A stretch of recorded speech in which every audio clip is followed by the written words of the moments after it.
праздника Дня Победы я расскажу вам стих.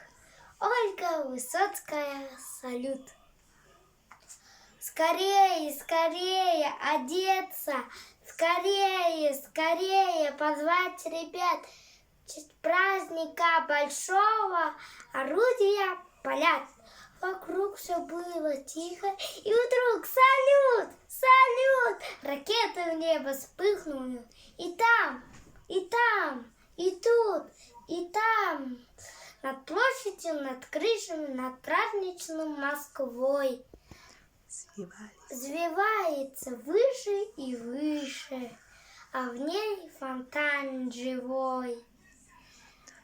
На улицу все радостно бегут, кричат «Ура! Ура!»,